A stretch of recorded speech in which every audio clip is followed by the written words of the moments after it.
اعوذ باللہ من الشیطان الرجیم بسم اللہ الرحمن الرحیم الحمد للہ رب العالمین والصلاة والسلام علی سید الانبیاء والمرسلین حبیب الہ العالمین ابی القاسم محمد اللہم صلی علی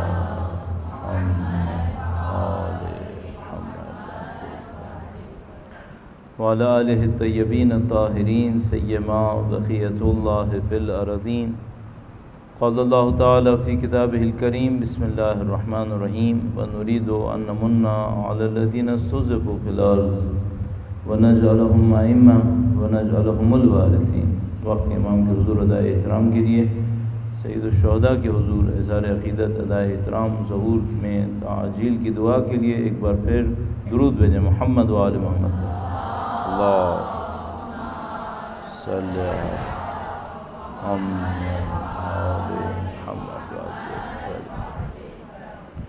خدا متعال کا انتہائی شکر ہے، انتہائی احسان ہے، اس نے ہمیں اور آپ کو یہ توفیق دی کہ اہل بیت اطہار علیہ السلام کے نام پر، دین کے نام پر غور و فکر کرنے کے لیے جمع ہوں اور سید الشہداء کی عزاداری کے حوالے سے جو نکات ہم اور آپ سیکھ سکتے ہیں اس کے اوپر توجہ دیں، انشاءاللہ اس پر عمل کریں اور اس پاکیزہ تحریک کا حصہ بنیں جس کے ذریعے خداوند متعال نے پرچم سید الشہداء کو دنیا کے کونے کونے تک پہنچانا ہے انشاءاللہ، اور اس کے ذریعے سے انشاءاللہ خداوند متعال امام برحق کو زمین کے اوپر عدل کی حکومت قائم کرنے کا موقع نصیب فرمائے گا انشاءاللہ تعالی۔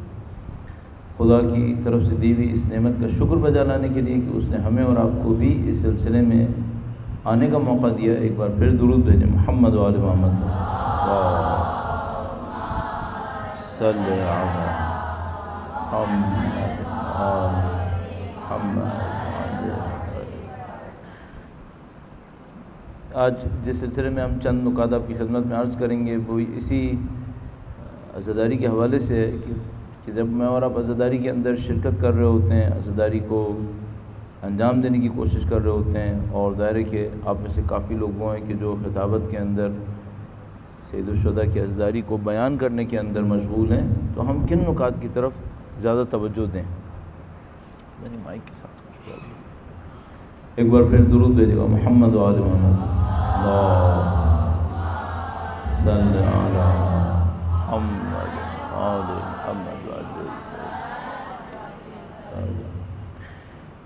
میرا اپنا خیال ہے کہ جب ہم نکات کے اوپر بات کرتے ہیں کہ سید الشہداء کی عزاداری کے حوالے سے ہم چند نکات کو بیان کریں، سب سے امپورٹنٹ کام یہ ہے کہ عزاداری کی جو ماہیت ہے، اس کی نیچر ہے، اس نیچر کو سمجھنے کی کوشش کریں۔ ہم سب جانتے ہیں کہ سب لوگ عزاداری کو ایک نیت سے انجام نہیں دیتے، کچھ لوگ کسی نیت سے انجام دیتے ہیں، کچھ لوگ کچھ اور سوچ کے انجام دیتے ہیں۔ مثلاً نعوذ باللہ تعالیٰ دنیاوی اگر مثال دیں تو دنیا میں ایسے ہی ہوتا ہے، ایک آدمی مثلاً ڈرائیونگ کرتا ہے شوق کے لیے، اس کو شوق ہوتا ہے کہ وہ ڈرائیونگ کرے، ایک آدمی ڈرائیونگ کرتا ہے پروفیشن کے لیے، اس کو پیشہ بنا کے ڈرائیونگ کر رہا ہوتا ہے، ایک آدمی اپنی خاندان کی ضرورت کے لیے کر رہا ہوتا ہے کہ بھائی میری خاندان ہے، اس کو کہیں ادھر سے ادھر جانا ہے تو اس کو ڈرائیونگ کرنی ہے، تو ایک ہی ڈرائیونگ ہے، شاید ایک ہی جیسی بھی ہو لیکن اس کے باوجود نیتوں میں فرق ہوتا ہے۔ اب اگر آپ ڈرائیونگ کے اندر نیت کا فرق کریں تو اس سے کوئی بہت زیادہ فرق نہیں پڑنے والا۔ کیوں فرق نہیں پڑے گا؟ اس کی وجہ یہ کہ ڈرائیونگ کی نیچر میں نیت کا کوئی براہ راست تعلق نہیں ہے۔ ڈرائیونگ مثلاً ایک ٹائپ آف بیلنسنگ ہے، آپ روڈ کے اوپر چل رہے ہیں، آپ کو تھوڑا سا بیلنس کرنا ہے، آپ کی گاڑی کس طرف چل رہی ہے، دوسروں کی گاڑیاں کہاں چل رہی ہیں، اسپیڈ اور یہ سب چیزیں، تو گاڑی کی اپنی کوالٹی ہے، یہ سب چیزیں ہیں۔ لیکن جب ہم کہتے ہیں عزاداری سید الشہداء، تو پہلے آپ یہ ڈیفائن کر لیں عزاداری کی نیچر کیا ہے۔ اگر عزاداری کی نیچر تقریر ہے، اس کے تقاضے علیحدہ ہیں۔ اگر عزاداری کی نیچر سید الشہداء کا پیغام ہے جس کو پھیلانے کا خدا نے وعدہ کیا ہوا ہے، اس کا مطلب ایک معنوی عمل ہے، یہ ایک مادی عمل نہیں ہے۔ اگر عزاداری سید الشہداء صرف تقریر ہے، خطابت ہے، تو یہ تقریباً ایک مادی عمل ہے۔ اس کے اندر آپ کی اسکلز کیا ہوں، آپ کو کن اسکلز کا خیال رکھنا چاہیے، کون سی آپ کی پریکٹس ہونی چاہیے، اس کے اوپر آپ کو محنت کرنی ہے۔ میں اس کے حوالے سے بھی چند نکات آپ کی خدمت میں عرض کروں گا لیکن اصل معاملہ یہ ہے کہ اس کے پیچھے کے ظاہری طور پر یہ خطابت ہے، ظاہری طور پر یہ تقریر ہے، اس کے پیچھے ایک معنوی عمل ہے۔ آپ اس معنوی عمل سے اگر عزاداری سید الشہداء کو علیحدہ کر دیں تو آپ نے اس کی اصل نیچر کو، ٹرو نیچر کو مس کر دیا۔ آپ اگر اس کو ٹرو نیچر کو مس کر دیں تو پھر تو یہ ایک اسی طرح خطابت ہے، تقریر ہے، جس طرح سے دنیا کے اندر اور بہت سارے اوریٹرز بیٹھے ہوئے ہیں اور وہ موٹیویشنل اسپیکرز بیٹھے ہوئے ہیں جو اپنا کام کر رہے ہوتے ہیں۔ اور یہ جو مس انڈرسٹینڈنگ ہے، یہ جو غلط فہمی ہے، وہ یہ کہ ہم میں سے بہت سارے لوگ عزاداری سید الشہداء کو تقریر سمجھتے ہیں، عزاداری سید الشہداء کو خطابت سمجھتے ہیں، چونکہ ظاہری طور پر وہ تقریر اور خطابت ہے۔ اس کی وجہ سے پرابلمز بنی ہوئی ہیں۔ اچھا، اب ظاہر عزاداری سید الشہداء کے پیچھے دنیاوی فائدے بھی ہیں۔ اس سے زیادہ پست انسان وہ ہے جو ان دنیاوی فائدوں کو عزاداری سید الشہداء نعوذ باللہ تعالیٰ سمجھ رہا ہے۔ تو سب سے پہلے میرا اپنا ذہن یہ کہتا ہے کہ اس کے پیچھے کہ آپ کو یہ تقریر نظر آ رہی ہے، آپ کو یہ خطابت نظر آ رہی ہے، سب سے پیچھے آپ یہ جا کر ڈھونڈیں کہ اس کی ٹرو نیچر کیا ہے۔ اس کے بعد دونوں پہ محنت کریں، تقریر اور خطابت پہ بھی محنت کریں ایک حد تک، اور اصل توجہ اس کی ماہیت کے اوپر دیں، اس کی نیچر کیا ہے۔ اور پھر ہمارے اور آپ کے سامنے ایک اور اصول پہلے ہم بنا لیتے ہیں تاکہ ہمارے لیے آسانی رہے، وہ یہ کہ زندگی کے اندر، ہماری زندگی کے اندر ہر کام کے پیچھے دو قسم کے عوامل کار فرما ہوتے ہیں، ایک مادی عوامل، ایک معنوی عوامل۔ دونوں ہیں یا نہیں ہیں؟ بالکل ہیں۔ خدا تعالیٰ نے ایک آگ خلق کی ہے، ایک آگ کی ایک طبیعت ہے، اس سے حرارت ہوتی ہے، لیکن خدا تعالیٰ نے اس آگ کو بھی بعض معنوی عوامل کے تابع خلق کیا ہے۔ تو خدا تعالیٰ جب چاہتا ہے ان مادی عوامل کو شکست دلوا دیتا ہے ان معنوی عوامل کے ذریعے سے۔ تو آگ کی نیچر میں ہے کہ جلائے، لیکن اگر خدا تعالیٰ کا حکم ہے یا نار کونی بردن و سلاما، معاملہ ختم ہو گیا، اب نہیں جلائے گی۔ یا مثال کے طور پر خدا تعالیٰ فرماتا ہے کہ پانی کی طبیعت میں ہم نے رحمت رکھی ہے، مثلا یہ اس کو جیسے ہم لوگ محاورتاً بھی باران رحمت کہتے ہیں، لیکن اسی پانی کے ذریعے خدا عذاب بھی کرتا ہے۔ یہ مادی عوامل بھی کار فرما ہے انسان کی زندگی میں، معنوی عوامل بھی کار فرما ہے۔ آپ کی اور میری صحت بھی ایسے ہی، ہماری اور آپ کی جسمانی زندگی بھی ایسے ہی۔ ایک جسمانی زندگی کے پیچھے مادی عوامل ہیں، مثلا آپ کی اگر ایک خاص عمر گزر گئی ہے تو آپ کے دل کی کیفیت کیا ہے، آپ کا دل کے جو پمپنگ ہے وہ کیسی ہے، آپ کا بلڈ پریشر کیسا ہے، آپ کی باڈی میں کولیسٹرول کتنا ہے، آپ کی باڈی میں شوگر کتنا ہے، یہ سارے مادی عوامل ہیں۔ آج ہی میں ایک روایت پڑھ رہا تھا کہ مثلا فرمایا کہ اگر انسان صلہ رحم کرتا ہے تو بعض اوقات ایسا ہوتا ہے کہ اس کی زندگی میں سے 3 سال باقی ہوتے ہیں، صلہ رحم کرتا ہے خدا 30 سال بڑھا دیتا ہے۔ صحیح، اب یہ صلہ رحم معنوی عمل ہے، صلہ رحم نے اس کی باڈی کے اوپر فزیکلی کوئی اثر نہیں ڈالا ہوتا، لیکن بہرحال ایک معنوی عامل ہے، اور جیسی وہ معنوی عامل دخالت دیتا ہے تو مادی عوامل شکست کھا جاتے ہیں۔ مادی عوامل میں ایک پہاڑی میں سے، ایک بظاہر جامد پہاڑی میں سے ایک حیوان کو برآمد نہیں ہونا چاہیے تھا، لیکن خدا تعالیٰ نے اس عمل کو جو مثلا کئی ملین سال میں ہوتا تھا، 10 لاکھ سال میں ہوتا تھا، خدا تعالیٰ نے پلک جھپکنے کے اندر کر دیا، اور مثلا اس جامد پہاڑی میں سے حضرت صالح کی اونٹنی کو برآمد کر دیا۔ تو مادی عوامل بھی ہوتے ہیں، معنوی عوامل بھی ہوتے ہیں۔ اب عزاداری سید الشہداء کیا ہے؟ اس میں بھی مادی عوامل بھی ہیں اور اس میں معنوی عوامل بھی ہیں۔ اور کون سے عوامل حاکم ہیں؟ حاکم معنوی ہیں۔ اب اگر ایک آدمی اوریٹری کا ماہر ہے، خطابت کا ماہر ہے، یہ اس کا مادی عمل ہے، مادی عمل کو استعمال کرے، برا نہیں ہے۔ اصل کیا ہے؟ اصل معنوی عمل ہے، اس معنوی عمل کو توجہ دیں۔ اس کے بعد پھر میں ایک اور سوال پوچھوں گا اسی شخص سے جو عزاداری سید الشہداء کو انجام دینا چاہ رہا ہے، تم جو نتائج حاصل کرنا چاہتے ہو وہ مادی ہیں یا معنوی ہیں؟ اگر کوئی شخص مثلا یہ کہے کہ میں عزاداری سید الشہداء سے معنوی نتائج حاصل کرنا چاہتا ہوں، معنوی نتائج کیا ہے؟ میں چاہتا ہوں مثلا اہل بیت اطہار علیہ السلام کا قرب مجھے نصیب ہو، شفاعت اہل بیت اطہار علیہ السلام مجھے نصیب ہو، وقت کے امام کی اجداد کی خدمت کروں گا، امام کی وقت نظر لطف میرے اوپر آئے گی۔ یہ مادی عوامل نہیں ہیں، یہ معنوی عوامل ہیں۔ تو تمہیں زیادہ محنت کس پہ کرنی چاہیے؟ معنوی عوامل کیوں؟ بھائی جب تم نے طے کر لیا کہ عزاداری کا عمل اپنی ماہیت کے اندر معنوی ہے، جو نتائج تم حاصل کرنا چاہتے ہو وہ معنوی ہیں، تو اور مادی اور معنوی عوامل دونوں کار فرما ہیں لیکن معنوی حاکم ہیں، تو تم معنویت کے اوپر توجہ دو، اس کے اوپر محنت کرو۔ اب بدقسمتی ہمارے یہاں یہ ہے کہ عزاداری سید الشہداء کے نام پر جتنی بھی ٹریننگز ہوتی ہیں زیادہ تر مادی ہوتی ہیں. زیادہ تر بھی سکھایا جاتا ہے مثلا کیسے بولنا ہے آپ نے، کیسے پریزنٹ کرنا ہے. میں قطعاً کیوں مخالفت کروں گا اس کی، کیونکہ مادی عوامل بہرحال کار فرما ہے، اس کو آپ نظر انداز نہیں کر سکتے، لیکن اصل اور اساس اس کی معنوی ہے. تو اس مقدمے کے ساتھ ہم پہلے تھوڑے سے مادی عوامل پہ توجہ دیتے ہیں کہ بھئی مادی عوامل کیا ہو سکتے ہیں، اور ان مادی عوامل میں بھی 100% مادی عوامل میرے خیال میں ان کے اوپر مجھ جیسے کو توجہ نہیں دینی چاہیے.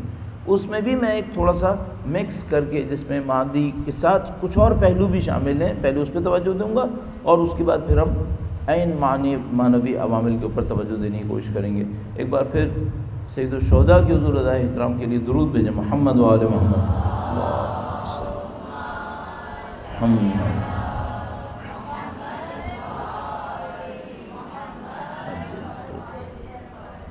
ایسا یہ جو ابھی آپ نے درود بھیجا الحمدللہ رب العالمین، آپ نے توجہ سے بھیجا اور آپ نے ایک خاص ارادے کے ساتھ بھیجا، اور لیکن اس کے پیچھے ہم ایک بات اور بھی سوچ سکتے ہیں، وہ یہ کہ اللہ کے نبی نے ہم سے کہا ہے، اور اللہ کے نبی نے اگر کوئی بات کہی ہے تو گرچہ اس میں تھیوریٹیکلی نظریاتی طور پر یہ امکان ہے کہ صحیح ہو اگر روایت صحیح تھی، یا غلط ہو اگر روایت غلط تھی، لیکن اللہ کے نبی نے ایک اور روایت ارشاد فرمائی، وہ صحیح ہے، وہ صحیح روایت ہے. اور وہ کیا فرمایا؟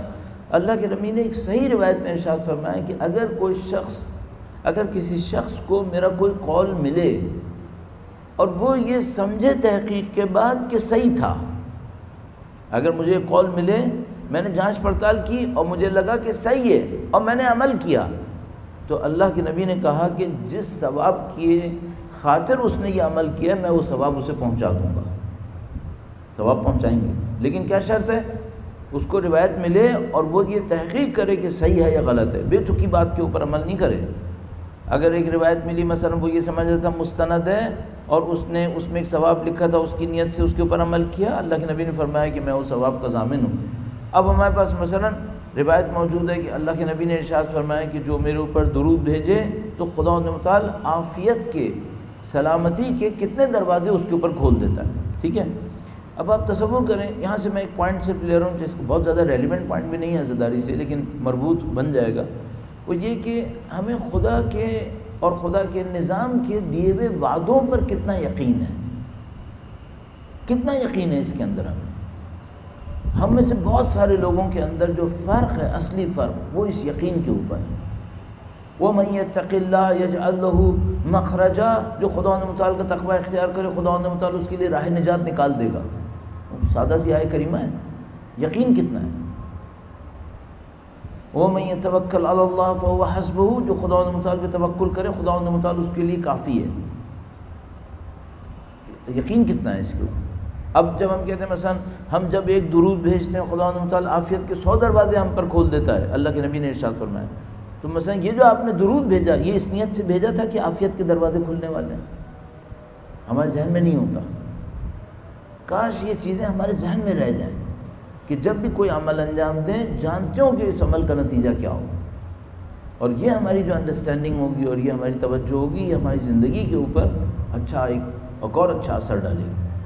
تو آپ اپنی مجالس کو تیار کرتے وقت، بلکہ میں اس سے پہلے کہوں گا دین کو سمجھتے وقت، مجلس کی نیت سے دین سمجھنا دین کے ساتھ ناانصافی ہے. یعنی میں اس لیے سمجھنے کی کوشش کر رہا ہوں کہ مجھے دوسروں کو بتانا ہے، اس لیے کیوں نہیں سمجھنے کی کوشش کر رہا کہ مجھے عمل کرنا ہے. تصور فرمائیں، ہم میں سے بہت سارے لوگ اگر مجلس نہ پڑھیں تو مطالعہ بھی نہیں کریں گے، مجلس نہیں پڑھیں تو دین سمجھنے کی کوشش نہیں کریں گے. کیوں؟ دین پر عمل پہلی ذمہ داری ہے، دین کا ابلاغ دوسری ذمہ داری ہے. ہم لوگ دین پر عمل کرنے کے پہلے ذمہ دار ہوئے ہیں، نہ کہ دین پہ ابلاغ کرنے کے پہلے ذمہ دار ہوئے. ابلاغ دوسری ذمہ داری بنتی تھی. تو سب سے پہلا کام یہ دیکھیں کہ دین پر ہمارا عمل ہو، دین ہمیں سمجھ میں آئے. اور میں نے اس کو سمجھنے کے مرحلے کے اندر آپ کی خدمت میں عرض کیا کہ دین کے احکام کے اوپر یقین کتنا ہے. اس یقین کو اپنے اندر لانا بہت مسئلہ ہے. مثلا ایک دفعہ مشہد میں کسی نے مجھے واقعہ سنایا کہ ایک بندہ خدا ہوا کرتا تھا ایک پہاڑی علاقے کے اندر. اس کے پاس بہت ساری اس کے بعد بہت سارے جانور تھے، کوئی 500 سے زیادہ جانور، جو مجھے ابھی یاد آتا ہے، کافی وقت پہلے کی بات ہے، اس نے بتایا تھا. کہنے کا اس کے بارے میں مشہور تھا کہ وہ بندہ خدا اکیلا جانوروں کو پالتا ہے، اکیلا 400-500 جانور پالتا ہے اور باندھتا بھی نہیں ہے، فینس میں نہیں رکھتا، اوپن رکھتا ہے. تو کہنے کا یہ بہت تعجب کی بات ہے، ایک آدمی اکیلا ہو، 400-500 جانور پالے، باندھے بھی نہیں، فینس میں بھی نہ رکھے، جنگلے میں نہ رکھے، تو جانور بھاگتے کیوں نہیں ہیں؟ پھر جانور کہیں اور چلے جائیں گے، دوسرے جانور اس پہ حملہ کر دیں گے. 2 بندے ہوں گے تو ایک سوئے گا دوسرا جاگے گا. وہ ایک ہی بندہ تھا. تو اس نے جا کر ملاقات کی اس بندے سے کہ بھائی تم یہ کیسے کرتے ہو؟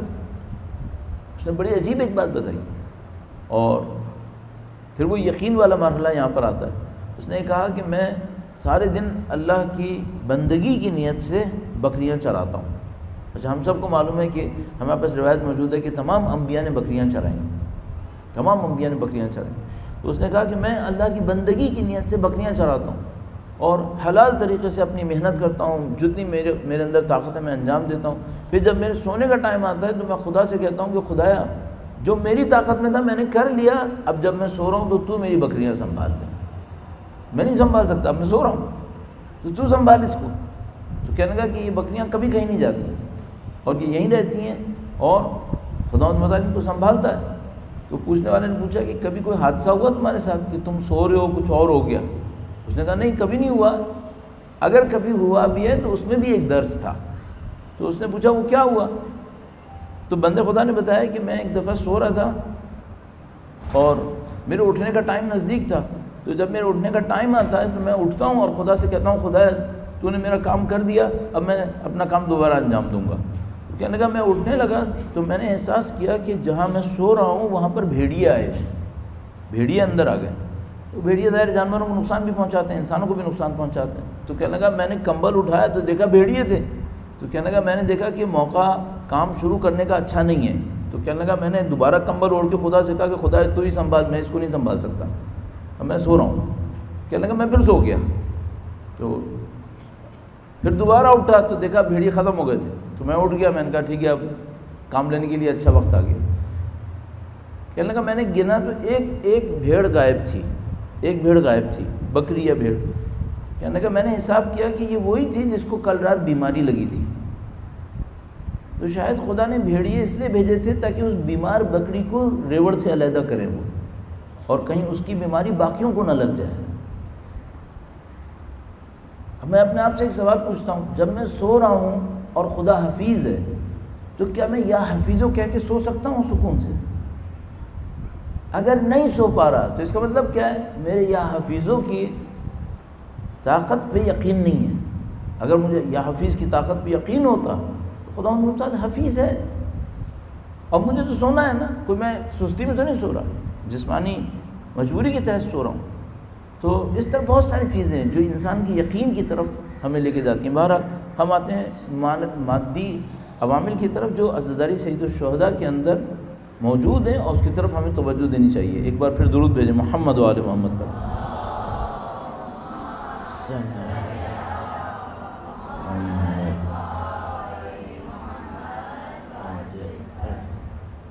میرا خیال ہے ایک بہت بڑا مسئلہ عزاداری سید الشہداء کے اندر اس اعتماد کا ہے جو آپ پر لوگوں کو کسی بھی وجہ سے ہونا چاہیے، کسی بھی وجہ سے، غلط بھی ہو سکتا ہے. مثلا کبھی پبلک کو، لوگوں کو آپ پر اعتماد ہوگا اس وجہ سے کہ آپ مشہور ہیں، کبھی لوگوں کو آپ پر اعتماد ہوگا چونکہ آپ کا علم زیادہ ہے، اور کبھی لوگوں کو اس لیے آپ پر اعتماد ہوگا کہ مثال کے طور پر آپ کی خطابت زیادہ اچھی ہے. لیکن یہ اعتماد بہت ضروری ہے، اور آپ اور میں اپنی ادائیگی کے اندر کوئی ایسی حرکت نہ کریں جس سے اس اعتماد کو ٹھیس لگ جائے.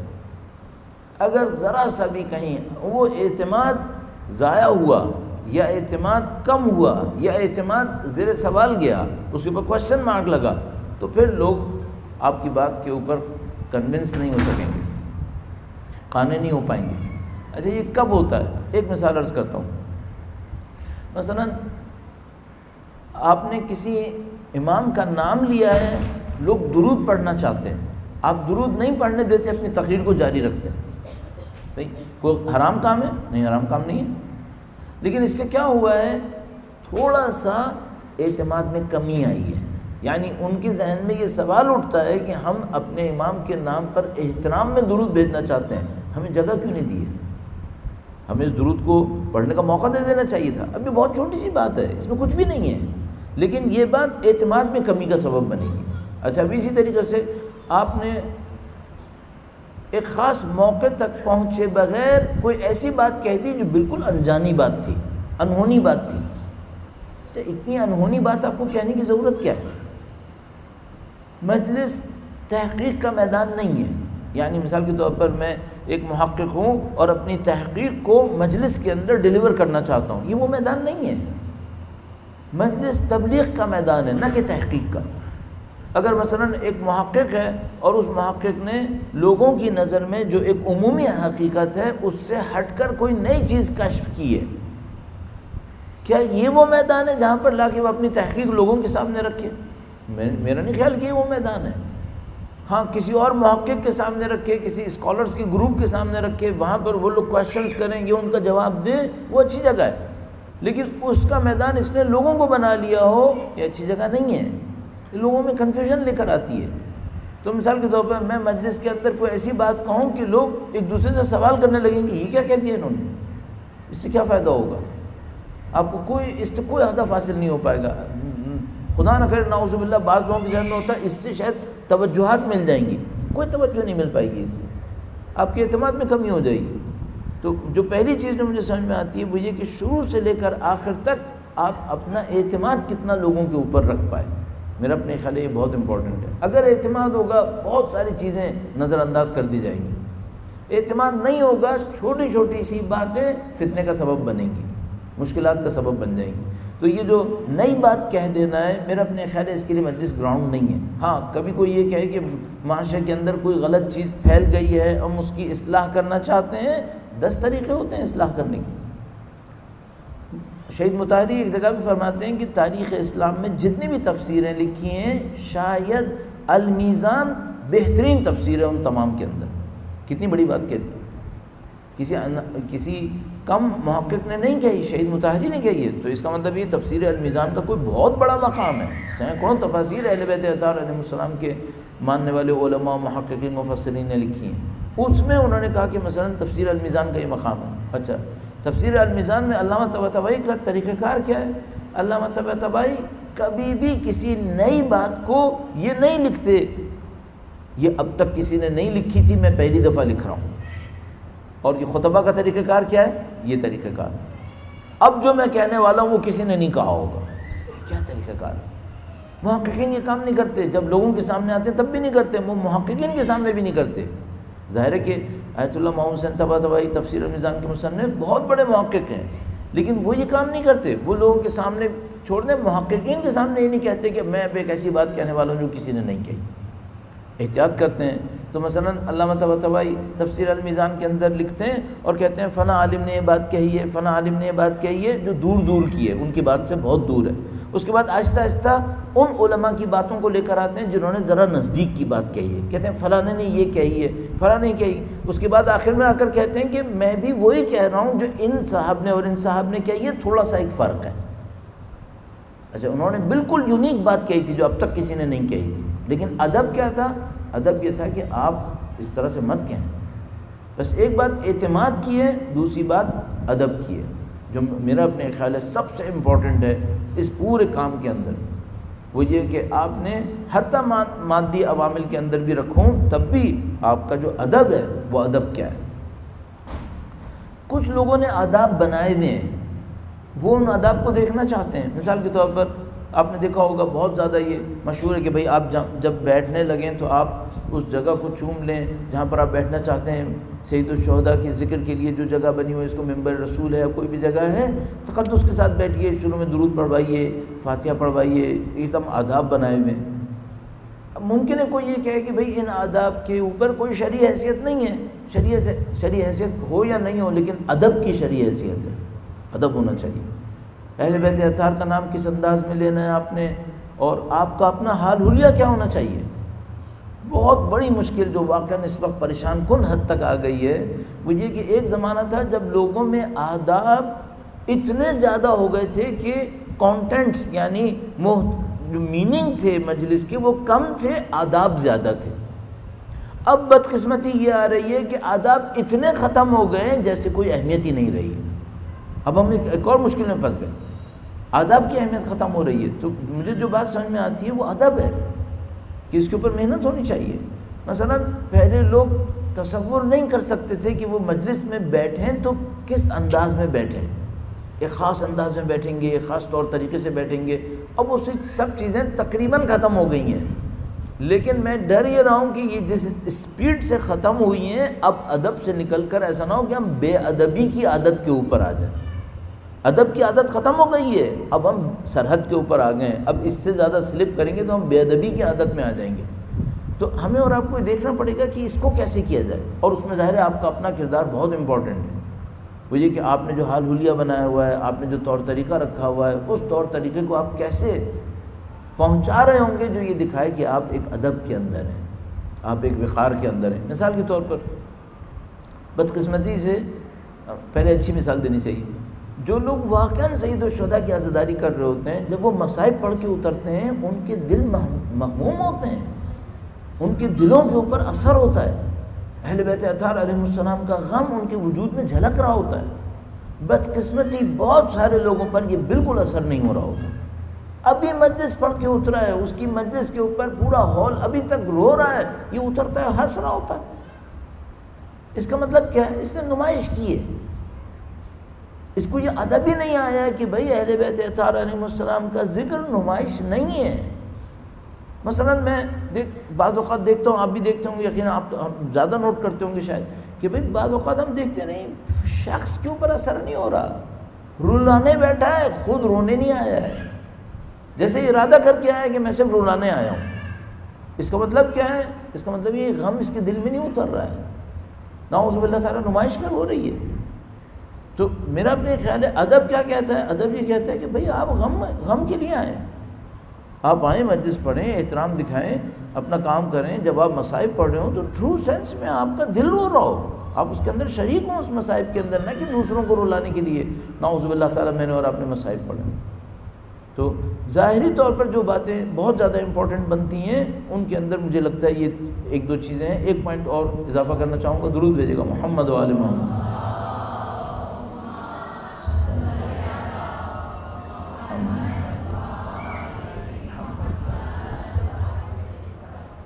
ایک اور بات جو مجھے بہت امپورٹنٹ لگتی ہے وہ ربط ہے، رابطہ، آپ کے مفاہیم کا رابطہ۔ آپ ایک جگہ سے شروع کر رہے ہیں، ایک جگہ پہ ختم کر رہے ہیں۔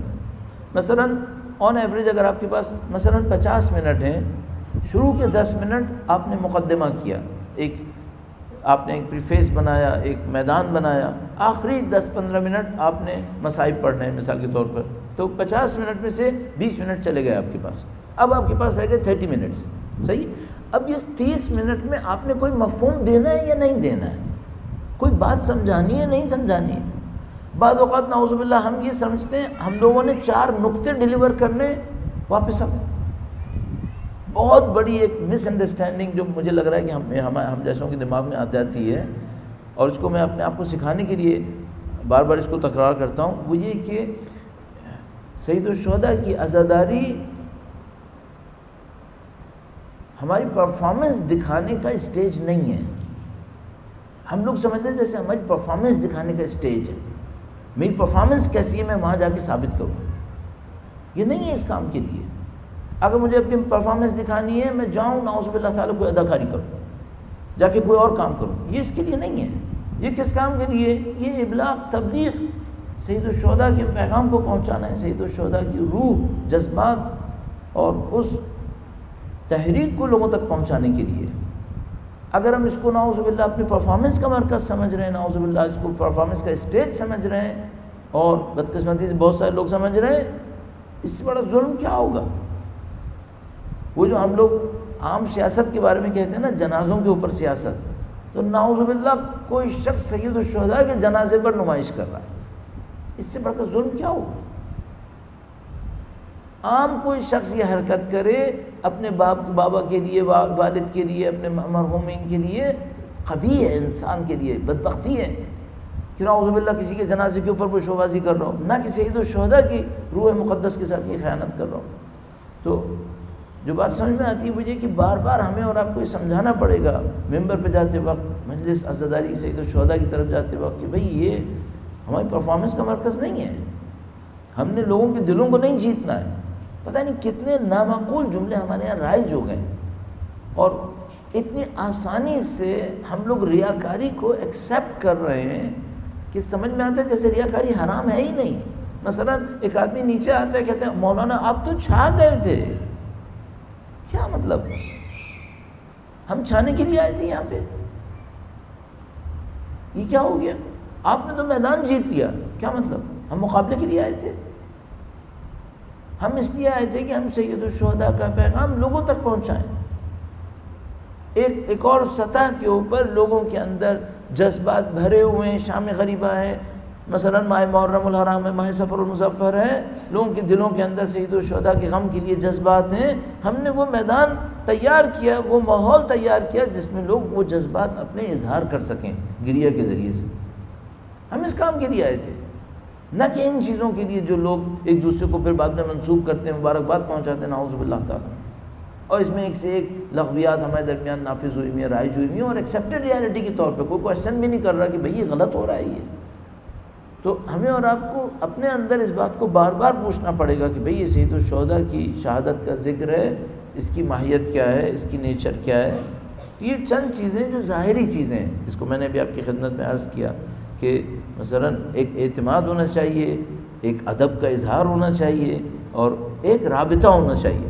رابطے میں مفہومی رابطہ بھی کہ جب آپ نے مجلس شروع کی اس کے اینڈ تک آپ لے کر آئے، آپ نے کیا مفہوم دیا لوگوں کو، اس سے لوگوں کی ہدایت پہ کیا اثر پڑا۔ نعوذ باللہ تعالیٰ گمراہی کے اوپر، گمراہی سے بچنے میں کوئی مدد ملی یا نہیں ملی، یہ آپ اپنے آپ سے پوچھنا چاہیے کہ میری اس مجلس کے پڑھنے سے لوگوں کی آخرت کے اوپر کیا اثر پڑے گا، لوگوں کی دنیا کے اوپر کیا اثر پڑے گا۔ کچھ اثر نہیں پڑا، میں میدان جیت کے آ گیا، فضول کام کیا، سید الشہداء کے نام کو بدنام کیا، نعوذ باللہ تعالیٰ۔ تو یہ چیزیں ہیں جن کے اوپر ہمیں کافی زیادہ توجہ دینی پڑے گی۔ اب باقی باتیں یہ کہ مثلا آواز کا اتار چڑھاؤ کیسا ہونا چاہیے، مثلا آپ زیادہ چیخیں نہیں چیخیں، نعرے لگوائیں نہیں لگوائیں، تو میں مجموعی طور پہ کہوں گا کہ اس میں دو سمجھنے اسکول آف تھاٹ ہیں ہمارے پاس، دونوں صحیح ہیں۔ میرا اپنے خیال ہے جو میں ابھی تک سمجھ پا رہا ہوں، ایک دفعہ میں اسلام آباد میں مجلس پڑھ رہا تھا۔ اچھا، اب زیادہ تر لوگوں کو پتہ ہے کہ میں جو مجلس پڑھ رہا ہوتا ہوں وہ مجلس لگتی نہیں ہے، بہت سارے لوگوں کو مجلس لگتی بھی نہیں ہے، بعد میں پہلے تو مجھے اتر کے کہتے تھے کہ بھائی مجلس نہیں لگ رہی تھی۔ تو اب وہاں پہ ایک بہت مشہور و معروف ہماری برصغیر کی ایک شخصیت ہیں، شاعر ہیں، وہ تشریف فرما تھے، اہل بیت کے بہت اچھے چاہنے والے، وہ جب وہ بہت سینئر بھی ہیں، بہت سینئر بھی، تو وہ تشریف فرما ہوئے وہاں پہ بیٹھے ہوئے تھے۔ میں جب آیا تو میں نے ان سے معذرت کی، میں نے کہا کہ میں معذرت چاہتا ہوں کہ بھئی آپ کو زحمت ہوئی ہوگی، چونکہ مجھے اندازہ تھا کہ ان کا ٹیسٹ کچھ اور ہوگا۔ تو پھر انہوں نے کہا کہ نہیں، یہ جو انداز، دو قسم کے انداز نافذ ہوئے ہیں ہمارے ہاں اس وقت پاکستانی معاشرے کے اندر، دوسرا تو ابھی آنا شروع ہوا ہے، کہنے کہ یہ قدیم زمانے سے ایسے ہی تھا۔ تو بتانے لگے کہ لکھنؤ میں جب وہ ہوا کرتے تھے تو اس زمانے میں بھی علماء بھی دو قسم کے ہوا کرتے تھے۔ اسی طرح سے ایک وہ گروہ تھا کہ جس کے اندر مثلا آواز کا اتار چڑھاؤ اور تقریر کی ادائیگی کے اوپر بہت زیادہ توجہ، اور ایک وہ تھا جس کے اندر نہیں، ان تمام چیزوں پہ توجہ نہیں تھی۔ تو گویا دو طرح کا اسکول آف تھاٹ تھا۔ اچھا، اب ایک مکسچر جو ہو گیا، جو ایک سمجھ لیں کہ ایک غلطی ہو گئی، وہ یہ کہ جو وہ والا اسکول ہے جس کے اندر وہ نعرے لگوائیں گے، آواز کا اتار چڑھاؤ ہوگا، اس میں نمائش کے اوپر توجہ بہت زیادہ ہو گئی۔ غلطی یہ ہو گئی، ورنہ اس میں کوئی برائی نہیں تھی۔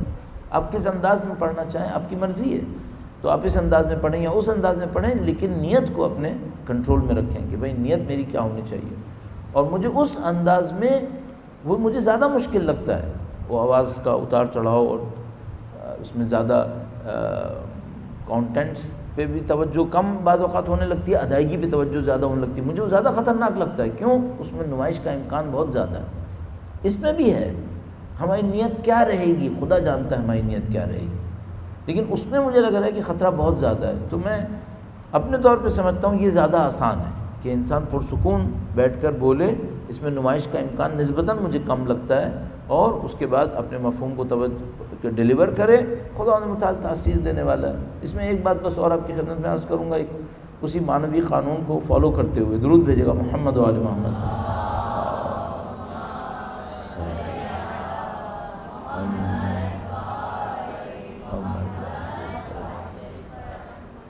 اب وہ جو میں نے آپ سے کہا تھا کہ میں مادی مفاہیم، مادی عوامل کے اوپر بات کروں گا، وہ بھی پیور مادی نہیں تھے، وہ بھی سب ظاہر معنویات کی طرح ہی تھے، لیکن اب تھوڑا سا اس طرف آتے ہوئے، جب آپ ایک بات کہہ رہے ہوتے ہیں اور آپ کی نیت یہ نہیں ہے کہ آپ نے خود شہرت کمانی ہے، ایک دفعہ ہدف یہ ہوتا ہے کہ بھئی میں نے شہرت کمانی، یہ ہدف نہیں ہے آپ کا ہدف یہ ہے کہ نہیں آپ نے کوئی پیغام دینا، تو یہ جو آپ کر رہے ہیں وہ کیا عمل ہے؟ اگر آپ ایک پیغام دینا چاہتے ہیں، آپ یہ چاہتے ہیں کہ لوگوں کے ذہنوں پر آپ کی بات کا اثر ہو جائے، لوگوں کے دلوں پر آپ کی بات کا اثر ہو جائے۔ اچھا، یہ جو ذہن اور دلوں پر حکومت ہے یہ کس کی ہے؟ خدا کی حکومت ہے۔ جس طرح جسموں کے اوپر خدا کی حکومت ہے، اذہان اور قلوب کے اوپر بھی خدا متعال کی حکومت ہے۔ کیا میں اپنی آواز کے زیر و بم سے ان کے قلوب کو تبدیل کر سکتا ہوں؟ نہیں۔ میں ان کی زبانوں سے تعریف نکلوا سکتا ہوں، ان کے دلوں کو تبدیل نہیں کر سکتا۔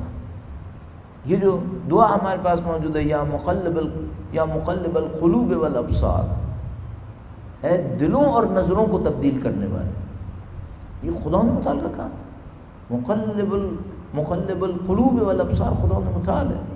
تو اگر آپ اور میں اس بات کے اوپر توجہ دیں کہ بھئی میرا کام تھا سید الشہداء کے پیغام کو پہنچانا، اہل بیت کے پیغام کو پہنچانا، دین اور خدا کے پیغام کو پہنچانا، یہ پیغام ان کے قلوب تک پہنچے گا، ان کے اذہان تک پہنچے گا، اور قلوب اور اذہان پر حکومت کس کی ہے؟ خدا متعال کی۔ تو مجھے تیاری میں سب سے زیادہ کس چیز پہ توجہ دینی چاہیے؟ اپنے قلب کے اوپر۔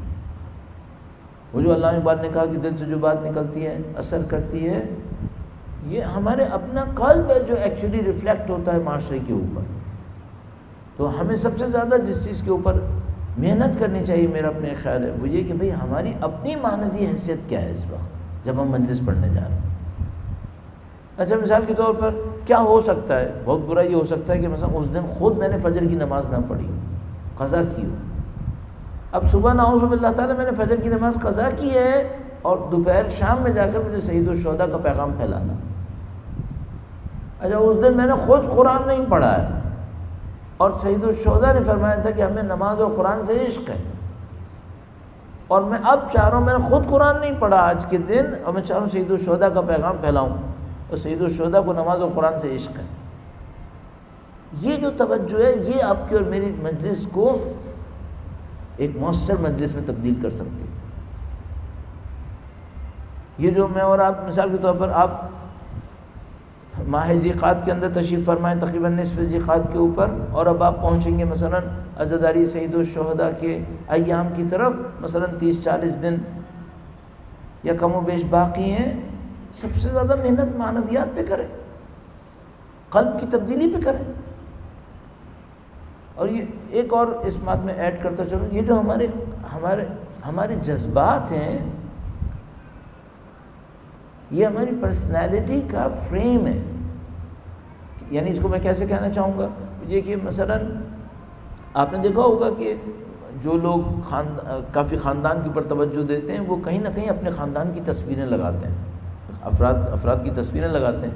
تو یہ جو تصویر لگاتے ہیں، یہ بہت سلیکشن کے ساتھ لگتی ہے، کیونکہ سب نے آ کر اس کو دیکھنا ہے، اس کے ذریعے سے امیج ڈیولپ ہوگی آپ کے بارے میں۔ صحیح ہے، آپ ایسے ہی کرتے ہیں، گھروں کے ایلیویشن جو بناتے ہیں، فرنٹ بناتے ہیں، تو اس کے اندر یہ سوچتے ہیں بھائی اس نے امیج بنانی ہے۔ صحیح ہے، آپ اور میں ایسے ہی ہیں۔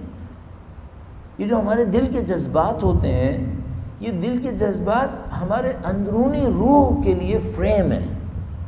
اس میں ہم اپنے اندر جھانک کے دیکھ سکتے ہیں ہم کیا ہیں۔ مثال کے طور پر مثلا میں تھوڑا سا آگے گیا، کہیں پہ گیا تو میرے دل کے اندر ہمدردی کا جذبہ آیا۔ اچھا، ہمدردی کا جذبہ پازیٹیو ہے، بالکل اچھا ہے۔ ہمدردی کا جذبہ خدا کی مثلا اوصاف میں رؤوف ہونے سے ہے، رحمان و رحیم سے ہے ہمدردی کا جذبہ، تو یہ بات صحیح ہے، ہمدردی کا جذبہ مثبت ہے۔ اگر میرے اور آپ کے دل میں ہمدردی کا جذبہ ہے کسی اچھی چیز کے لیے تو یہ خدائی صفت ہے جو میرے اندر ریفلیکٹ ہو رہی ہے. اتنی دیر میں خدا سے قریب ہوں، میں خدا سے قریب ہوں. اچھا میں کچھ اور آگے بڑھا، نعوذ باللہ تعالیٰ سے، نعوذ باللہ میرے اندر لالچ کا جذبہ آیا. اچھا یہ جو لالچ اور حرص ہے یہ اوصاف الہیہ میں سے نہیں ہے. لالچ اور حرص یعنی مثلا کوئی اگر فضل نہ دکھائے سخی نہ ہو تو وہ کنجوس ہوگا، ٹھیک ہے. اور خدا کی صفت تھی فضل، خدا متعال کی صفت تھی سخاوت، خدا متعال جواد ہے. اگر وہ نہیں ہوا تو لالچی اور حریص ہوگا. تو اگر خدا نہ کرے میرے دل کے اوپر جذبہ لالچ اور حرص کا ہے، اس کا مطلب کیا ہے؟ یہ خدائی جذبہ نہیں ہے. خدائی جذبہ نہیں ہے کیا مطلب؟ میں اتنی دیر خدا سے قریب نہیں تھا، میں خدا سے دور تھا اتنی دیر. صحیح. اب میں اور آپ ایک کام کریں، وہ یہ کہ ہم ایک دن کے اندر اپنے دل کے جذبات سے یہ سمجھنے کی کوشش کریں کہ ہم خدا سے قریب ہیں یا دور ہیں. اس کو ڈھونڈیں. اگر ہم خدا سے قریب ہوئے تو یہ جو ہمارا فریم ہے یہ برا نہیں ہو پائے گا، یہ فریم اچھا ہوگا. اگر مثلا میرے اندر لالچ کا جذبہ ہے، نعوذ باللہ نفرت کا جذبہ ہے، دشمنی کا جذبہ ہے، نعوذ باللہ تعالیٰ مکاری سازش کا جذبہ ہے، یا اس کے مقابلے میں مثبت لے لیجئے میرے اندر ہمدردی کا جذبہ ہے، میرے اندر ایثار کا جذبہ ہے، اللہ کی بندگی کا جذبہ ہے، خدا متعال کے قرب کو حاصل کرنے کی جد و جہد ہے. یہ دونوں جذبے مجھے دکھا رہے ہوں گے کہ کتنا میں خدا سے قریب ہوں، کتنا میں خدا سے دور ہوں. ان جذبات کے اوپر محنت کرنی چاہیے. اب آپ جب گئے مجلس پڑھنے کے لیے آپ کے دل میں جذبہ کیا تھا؟ وہ جذبہ بتائے گا کہ یہ عمل خدا سے قریب لا رہا ہے یا دور لے کے جا رہا ہے. بڑا خطرناک ٹائم وہ ٹائم ہوتا ہے جب آپ کو مجلس پڑھنے کے بعد کسی نے کوئی ہدیہ دے دیا. صحیح. اب میں آپ سے ایک سوال پوچھ رہا ہوں، کریٹیکل کوشچن. آپ کو کسی نے ہدیہ دیا اور وہ ہدیہ لے کر آپ کا دل باغ ہو گیا، خوش ہو گیا. اچھا مجلس پڑھ کے کیوں نہیں ہوا تھا؟ اصل ہدف کیا تھا؟ جب آپ نے مجلس پڑھ لی تھی اللہ کے لیے، جب آپ نے مصائب پڑھ لیے تھے اللہ کے لیے، اس وقت آپ اتنے ہی خوش تھے جتنا ہدیہ دیکھ کر خوش ہوئے؟ نہیں تو پھر اس کا مطلب یہ ہدیے کا اثر ہے آپ کے اوپر. اس کا مطلب ہدیہ آپ کی نیت میں مؤثر ہو رہا ہے. اس کا اتنا اثر نہیں ہونا چاہیے تھا. اس کا اتنا اثر ہمارے اوپر پڑنا، اس کا مطلب یہ کہ ہماری نیت میں اس کی دخالت کافی زیادہ تھی. اسے کنٹرول کریں، اسے کنٹرول کرنے کی کوشش کریں. اس کو اتنا کنٹرول کریں کہ ہدیہ ہونا نہ ہونا، کم ہونا یا زیادہ ہونا، اچھا یا برا ہونا، آپ کے قلب کے اس اثر کو تبدیل نہ کرے جو آپ نے مجلس سے حاصل کیا تھا، جو آپ نے خدا کے ذکر سے، اللہ کی بندگی سے حاصل کیا تھا. اس کو تبدیل نہ کرے. پتہ چلے کہ وہ ہدیہ زیادہ ہے تو ہم زیادہ خوش ہو گئے، ہدیہ کم ہوا تو ٹھیک ہے چلو. کیا مطلب؟ اس کا مطلب ہے اثر کہیں اور سے آ رہا ہے، خود سعید الشہداء کے ذکر سے نہیں آ رہا ہے. ان باتوں کو تھوڑا سا اور کنٹرول کرتے چلے جائیں تو ہماری نیت اور بہتر ہوتی چلی جائے گی. ہم عزاداری سعید الشہداء کے ذریعے سے اپنے آپ کو اور بہتر کریں گے. 1-2 پوائنٹ اور اضافہ کروں گا. درود بھیجے گا محمد و آل محمد.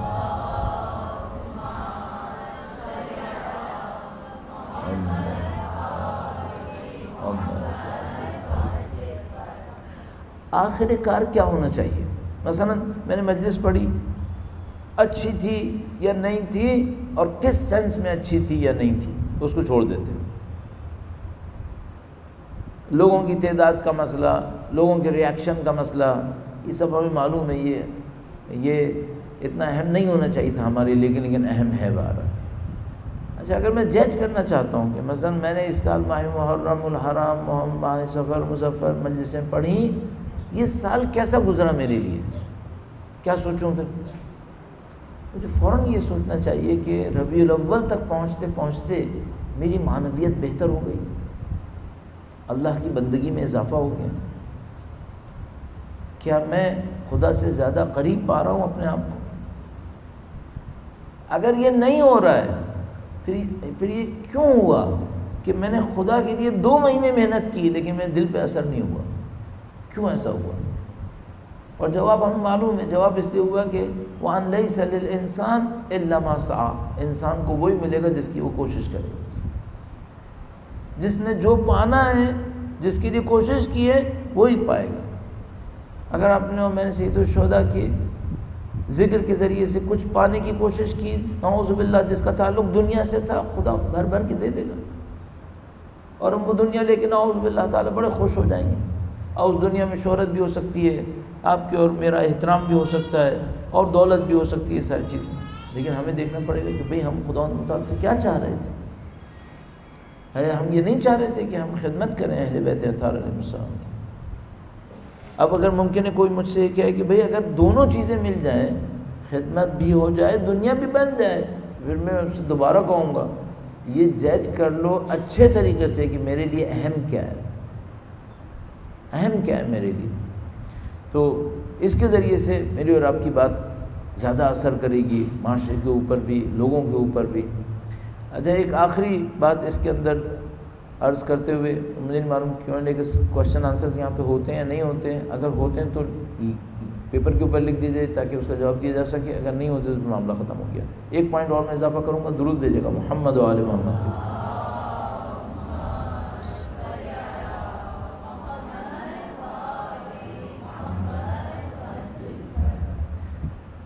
ہر آدمی جو مثلا 30-40 لوگوں کے سامنے جائے اور کچھ بولے، کچھ نہ کچھ اثر ہو جائے گا، کچھ نہ کچھ اثر ہو جائے گا۔ مثلا میں اس کو مذاق میں کبھی کبھی عرض کرتا ہوں، وہ یہ کہ بھئی آپ کتنے ہی، معذرت چاہتا ہوں تھوڑا سخت لفظ، کتنے ہی نکمے کیوں نہ ہوں، بالآخر آپ کا ہاتھ چومنے والے بھی 2-4 لوگ مل جائیں گے۔ اپنے لیے کہہ رہا ہوں، میں کچھ نہیں کیا دنیا کے اندر، یہی کہ میں 40 لوگوں کے سامنے گیا، 30 لوگوں کے سامنے گیا، ایک آدھ ہاتھ چومنے والا ملے گا یا نہیں ملے گا؟ مل جائے گا، مل گیا۔ اب میں اپنے آپ سے ایک سوال کروں، یہ جو میں مجلس پڑھتا ہوں، اس سے لوگ خدا کے نزدیک آ جاتے ہیں؟ کیوں؟ اس کے سوا اور کیا کام تھا؟ اصل کام یہ تھا، اصل کام یہ تھا۔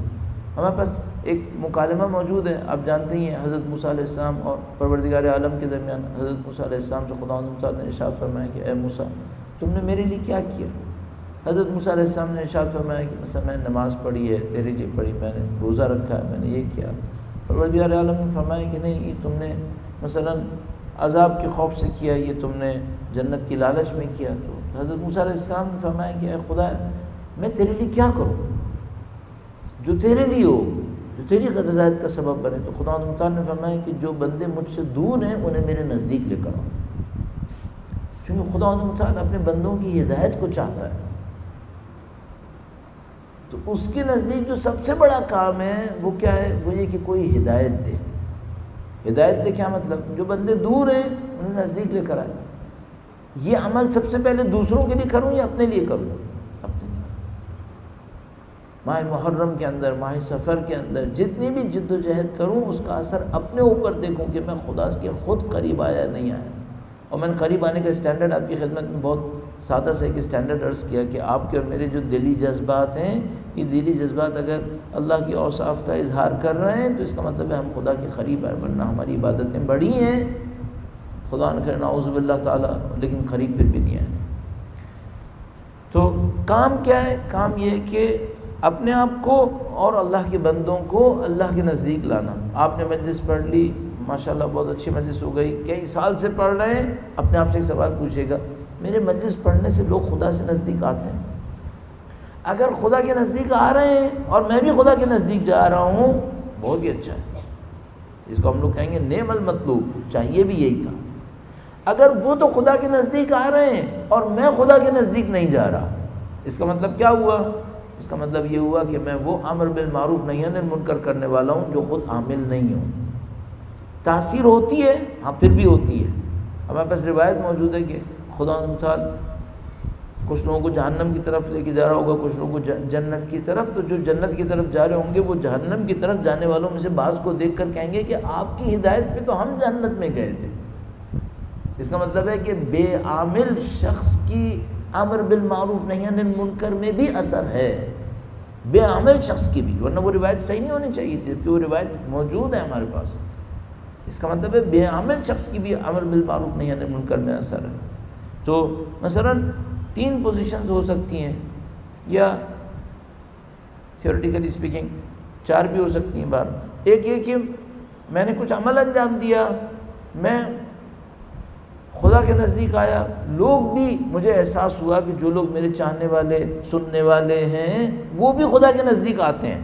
بہت اچھی بات ہے، دونوں چیزیں الحمدللہ رب العالمین. ایک دفعہ کیا ہوا، میں تو خدا کے نزدیک نہیں آیا، لوگ خدا کے نزدیک آ رہے ہیں. بہت اچھا ہے. آپ کے لیے برا ہوا ہے، بہت برا ہوا ہے. کیوں؟ جس نہر سے آپ نے سب کو پانی پلایا ہے، آپ خود پیاسے اٹھ کے آ گئے ہو. اور کس پہ خوش ہو گئے ہو؟ لفافوں کے اوپر. آپ کے ساتھ یہ ہوا ہے. بدترین کیا ہے، نہ میں خدا کے نزدیک آیا نہ وہ خدا کے نزدیک آئے. اس کا مطلب میں نے صرف دنیا داری کی ہے، صرف دنیا داری کی. اچھا، یہ جو مرحلہ ہے خدا کے نزدیک اور دور ہونے کا، اس میں مشکل یہ ہے کہ اس میں کوئی چیز اسٹیٹک نہیں ہے، رکی ہوئی نہیں ہے. یا نزدیک ہے یا دور ہے، اسٹیٹک نہیں ہے. کوئی کہ میں نے اس سال محنت کی، نہ میں دور گیا نہ نزدیک گیا. نہیں، یہ نہیں ہوتا. کہیں ایک جگہ موو ہوئے ہیں، حرکت ہمیشہ رہے گی. یہ آگے جائے گی، یہ پیچھے جائے گی. تو مثلا کوئی یہ کہ میں 5 سال سے مجلس پڑھ رہا ہوں، میں اپنے اندر نہ مثبت نہ منفی کوئی تبدیلی نہیں پا رہا، ناممکن ہے. اس کا مطلب ہے منفی ہے، اس کا مطلب ہے منفی ہے. کم از کم 5 سال زندگی کے ضائع ہو گئے، اور کام تھا کہ نزدیک جانا تھا خدا سے. تو یہ سمجھ میں آتا ہے مجھے کہ ہماری تیاری ایسی ہونی چاہیے، اپنے آپ کو خدا کے نزدیک لے کے جانا ہے، بندوں کو خدا کے نزدیک لے کے جانا ہے، اس کا ایک اثر ہونا چاہیے. اور اس طریقے سے ہم اپنی عزاداری کو مؤثر بنا سکتے ہیں. توسل کریں. مختلف لوگ مختلف طریقے بیان کر رہے ہوتے ہیں کہ بھئی آپ مجلس سے پہلے کیسے توسل کریں کہ بھئی آپ کی مجلس مؤثر ثابت ہو سکے. اس میں بہت سارے راستے ہیں، لیکن مجموعی طور پہ یہی کافی ہے، انسان توسل کرے اہل بیت اطہار علیہ السلام سے کہ مولا اس راستے میں قرار دے دیں کہ جو پیغام پہنچانے کا راستہ ہے اس کے اندر میں اور آپ کسی نہ کسی طریقے سے قرار پا جائیں. ایک بات اور اچانک میرے ذہن میں آ رہی، وہ میں آپ کی خدمت میں عرض کروں گا. جو پہلی والی جو میں نے بات عرض کی تھی اس سے بھی تھوڑا سا کنیکٹڈ ہے، اور آپ کی زحمت تمام کروں گا. اپنے بیان کے سلسلے میں کوشچن آنسرس کے اوپر تھوڑا سا توجہ دیں گے. ایک بار پھر درود بھیجے گا محمد و آل محمد.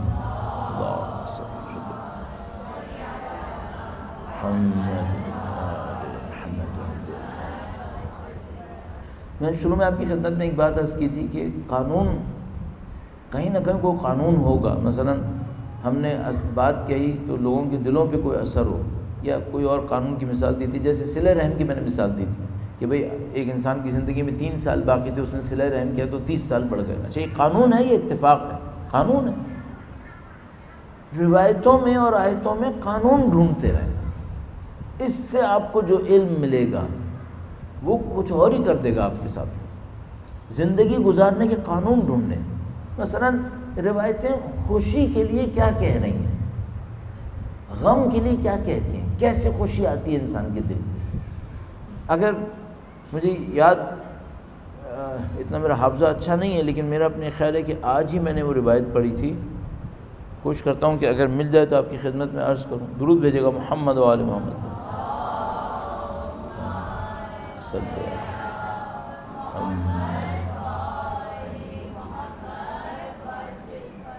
بظاہر کل پڑھی تھی، اور اللہ کے نبی سے یہ روایت ہے، اور یہ روایت ہماری شیخ مفید کے اندر موجود ہے. ایک صاحب ہیں، وہ لاہور میں رہتے ہیں، وہ ہر روز ایک روایت بھیجتے ہیں. مجھے بڑا مزہ آتا ہے کہ ہر روز ایک روایت بھیجتے ہیں. آپ بھی کوئی ایسا گروپ ضرور جوائن کریں جس میں ہر روز ایک مستند روایت مل جائے جو قانون بیان کر رہی ہو زندگی گزارنے کا. کاش ایسا کچھ آپ کو بھی ملے. یہ بہت نفیس صاحب ہیں، یہ ماشاءاللہ بہت اچھا کام کر رہے ہیں. انہوں نے لکھا کہ روایت بھیجی، خود مولانا ہے تو عربی ضرور لکھتے ہیں. مجھے بہت اچھا لگتا ہے کہ روایت میں عربی موجود ہو تاکہ میں سمجھ سکوں کہ بھئی ترجمے میں کوئی غلطی تو نہیں ہوئی ہے. پھر عربی کا اپنا ایک لطف ہوتا ہے، امام کا کلام ہے، معصوم کا کلام ہے، اس کی اپنا ایک تاثیر ہوتی ہے. اردو کی زبان میں بھی اچھا ہے، مفہوم تو مل جاتا ہے، لیکن وہ جو عربی کا اثر ہے کلام امام کا وہ نہیں ہو پاتا بعض اوقات. ما من عبد اهتم بمواقیت الصلاة ومواضع الشمس الا زمنت له الروح عند الموت وانقطاع الهموم والاحزان والنجاة من النار. اللہ کے نبی نے ارشاد فرمایا کہ کوئی شخص ایسا نہیں ہے جو نماز کے اوقات اور سورج کی حرکت اور مقامات کا خیال رکھے. یعنی کیا مطلب؟ غروب، طلوع، زوال، ان کا خیال کرے، نمازوں کا خیال کرے. اگر کوئی کرے تو کیا ہوگا؟ فرمایا کوئی ایسا شخص نہیں ہوگا کہ وہ یہ کرے مگر یہ، یعنی ہمیشہ ایسا ہوگا. اگر کوئی شخص نماز کا خیال کرے، سورج کے اوقات و مقامات کا خیال کرے تو کیا ہوگا؟ ہمیشہ یہ ہوگا کہ میں موت کے وقت آسانی کا سبب بنوں گا. نبی فرما رہے ہیں میں اس کے لیے موت کے وقت آسانی کا سبب بنوں گا، اور غموں اور پریشانیوں سے نجات اور جہنم کی آگ سے نجات کی اس کو ضمانت دیتا ہوں. اللہ کے نبی ارشاد فرما رہے ہیں کہ اگر کوئی شخص نماز کے اوقات اور سورج کے مقامات کا خیال رکھے تو میں ضمانت دیتا ہوں کہ میں موت میں آسانی، پریشانیوں اور غم میں نجات اور آگ سے نجات کی ضمانت دیتا ہوں اسے. ٹھیک ہے. اچھا، اب یہ جملہ اللہ کے نبی کا کس طرح سے ہمیں دیکھنا چاہیے؟ ہمیں اس کو قانون کی صورت میں دیکھنا چاہیے. یہ قانون ہے. اب میں اپنے آپ سے سوال کروں بھائی مجھے موت میں آسانی چاہیے نہیں چاہیے؟ وہ قطعاً چاہیے. موت کے وقت کس کو مشکل چاہیے؟ ساری زندگی بھی کوئی انسان مشکل اٹھائے تاکہ موت آسان ہو جائے تو وہ اس کی ارزش ہے، اس کی قیمت ہے. تو پھر کیوں نہ میں نمازوں کے اوقات کا خیال کروں تاکہ میری موت آسان ہو جائے. اور اللہ کے نبی نے صرف موت کی آسانی کا بات نہیں کی، انہوں نے فرمایا دنیا میں بھی ساتھ دوں گا، مرتے میں بھی ساتھ دوں گا، آخرت میں بھی ساتھ دوں گا. تو ایک جملہ فرمایا موت کا، موت کے وقت، ایک جملہ دنیا کا بتایا پریشانی اور غم، اور ایک جملہ آخرت کا بتایا آگ کا. تینوں جگہوں کے اوپر. اب یہ قانون ہے، آپ اور میں چیزوں کو قوانین کی صورت میں دیکھنے کی کوشش کریں. یہ مجھے اپنی طالب علمی کے کافی عرصے کے بعد سمجھ میں آیا کہ ہم ان روایتوں کو اخلاقی نصیحت اور موعظے میں دیکھتے ہیں. نصیحت ہے، موعظہ ہے، واعظ ہے. نہیں، یہ سب قوانین ہیں، ان کو قانون کی صورت میں دیکھنا چاہیے. تو مثال کے طور پر اگر آپ چاہتے ہیں کہ پریشانی اور مشکلات میں آپ کو مدد ملے، دیکھیے قانون کیا کیا کیا کہتے ہیں، قوانین پہ عمل کریں. مثلا ایک اس سلسلے میں بس ایک پوائنٹ اور عرض کروں گا، اور وہ یہ کہ میں نے ایک زمانے میں گھر بنایا ایک، اس کے بعد اچانک میرے ذہن میں آیا کہ بھئی میں دنیا میں گھر بنایا ہے، بہت میری عمر گئی 10-15 سال 20 سال اس میں رہوں گا، بعد میں تو مجھے مرنا ہے. تو میں یہ کیوں نہیں سوچتا کہ آخرت میں گھر کیسے بنتے ہیں؟ اس کو سوچو. جسم کا آرام اس چیز سے ملتا ہے، یہ کیوں نہیں سوچتا کہ روح کا آرام کس چیز سے ملتا ہے؟ اچھا، یہ قانون ہوگا یا اتفاق ہوگا؟ کیوں قانون نہیں ہوگا؟ باڈی کے اوپر قوانین ہیں جس سے اس کا ٹیمپریچر مینٹین ہوتا ہے یا اوپر نیچے ہوتا ہے. روح کے اوپر کوئی قانون نہیں ہوگا، روح کا قانون ہوگا. روح کب خوش ہوتی ہے، روح کو کب سکون ملتا ہے. مثلا دنیا کے گھر کے لیے قانون ہوگا، آخرت کے گھروں کے لیے قانون نہیں ہوگا. یہ کیسے ہو سکتا ہے؟ قوانین ڈھونڈنے کی کوشش کریں. آپ کی اولاد صالح ہوگی یا نعوذ باللہ تعالیٰ کچھ اور ہو جائے گا، اس کا کوئی قانون ہوگا؟ یقین آپ اپنی زندگی میں خوشی احساس کریں گے یا نہیں کریں گے؟ بہت سارے لوگوں کے پاس بہت کچھ ہوتا ہے، خوشی نہیں ہوتی. بہت سارے لوگوں کے پاس بہت کچھ ہوتا ہے، اطمینان نہیں ہوتا، قناعت نہیں ہوتی. قناعت ایک صفت ہے، یہ بھی کسی عمل کا نتیجہ ہونا چاہیے. قناعت بیٹھے بیٹھے تو ایجاد نہیں ہو سکتی. قناعت کن اعمال سے قناعت ایجاد ہوتی ہے؟ اور قناعت بہت بڑی دولت ہے. اہل بیت کی روایت میں موجود ہے کہ دولتوں میں سے ایک دولت قناعت ہے انسان کے. بہت سارے لوگ قانے نہیں ہیں. ان تمام قوانین کو ڈھونڈنے روایات کے اندر موجود ہے، اور پھر آپ اپنی زندگی میں اس پہ عمل کر کے اس سے نتیجہ حاصل کریں. نتیجہ دیکھیں کیا ہوتا ہے. ابھی کل چند دن پہلے کسی نے مجھے بتایا کہ بھئی ان کو جسم میں کوئی تکلیف تھی، تو انہوں نے کہا کسی نے مجھ سے کہا ہے کہ یا اللہ ہو یا بری ہو یا رحیم پڑھو تو جسم کی تکلیف دور ہوتی ہے. تو بتایا میں نے تجربہ کیا، میری تکلیف دور ہوئی ہے. تو میں نے بھی سیکھ لیا، میں نے کہا یا اللہ ہو یا بری ہو یا رحیم، جسم کی تکلیف دور ہوتی ہے. میں نے تجربہ ابھی نہیں کیا. صحیح، آپ دین کا تجربہ بھی کریں ضرور. کہیں کہنے سے پہلے آپ نے خود تجربہ کر لیا ہو تو اثر ہوگا یا نہیں ہوگا؟ آپ کا یقین آسمان پہ ہوگا. جو بھی دین کی بات سمجھانے جا رہے ہیں پہلے تجربہ کر لیں.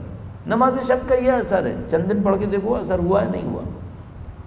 نماز جعفر طیار کا یہ اثر ہے، آپ خود پڑھو دیکھو اثر ملا ہے نہیں ملا. بلا وجہ میں نسخے کیوں لکھے چلے جا رہے ہو جس کے اوپر خود عمل نہیں کیا؟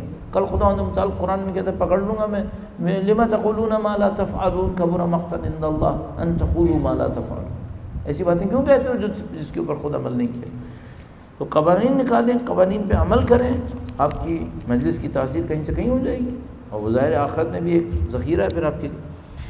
فرمایا خلوص پیدا کرنے کے لیے کیا کریں؟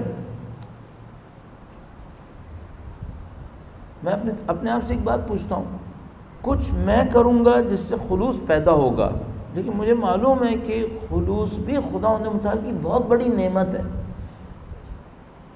اس کا مطلب ہے میرے کیے سے براہ راست نہیں ہوگا، میں کچھ کروں گا جس کے انعام میں خدا مجھے خلوص دے گا۔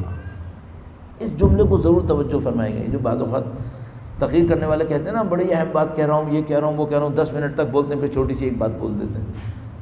تو میں بھی ابھی وہی کام کروں کہ میں آپ سے کہوں اس جملے پہ توجہ دیں۔ خلوص ہمارے عمل کا نتیجہ نہیں ہے، ہمارے کسی عمل کا انعام ہوگا۔ ہم خلوص ایجاد نہیں کر سکتے، ہم کوئی عمل کر سکتے ہیں جس پر خدا ہمیں خلوص انعام میں دے گا۔ اس کو ڈھونڈیں وہ کیا ہے۔ مجھے 2 چیزیں سمجھ میں آئی ہیں ابھی تک اپنی زندگی میں۔ ایک بات مجھے سمجھ میں آئی کہ اگر کوئی شخص اہل بیت اطہار علیہ السلام کے احترام میں کمی نہ کرے تو خدا اس کا خلوص بڑھاتا رہتا ہے۔ بے احترامی خلوص چھین لیتی، بے احترامی نہیں کرنی چاہیے، احترام کرنا چاہیے۔ نام لینے میں، القاب سے ذکر کرنے میں بعض لوگ بہت احتیاط کرتے ہیں۔ بعض اوقات ابھی تو سب ختم ہوتا چلے جا رہے ہیں نا، آداب کی دنیا ختم ہوتی چلی جا رہی ہے۔ بعض لوگ بہت زیادہ احتیاط کرتے تھے، مثلا سید الشہداء کا نام نہیں لیتے تھے۔ سید الشہداء کا نام مثلا کیا امام حسین، امام حسین یہ نہیں کہتے تھے، ہمیشہ القاب سے یاد کرتے تھے، سید الشہداء، شہداء کے سردار۔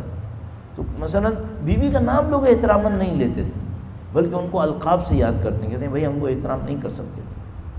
آپ مثلا جب زیارت پڑھ رہے ہو، میں آج کل میرے ذہن میں یہ سوال بار بار آ رہا ہے، مجھے سمجھ میں نہیں آ رہا کہ مثلا جب ہم لوگ گھروں میں نماز پڑھتے ہیں، خاص کر مرد حضرات، تو وہ بہت زیادہ ڈریس اپ نہیں ہوتے۔ مثلا میں جب یہاں پہ آ رہا ہوں تو میں نے خاص طریقے سے اپنے آپ کو ڈریس اپ کیا ہے۔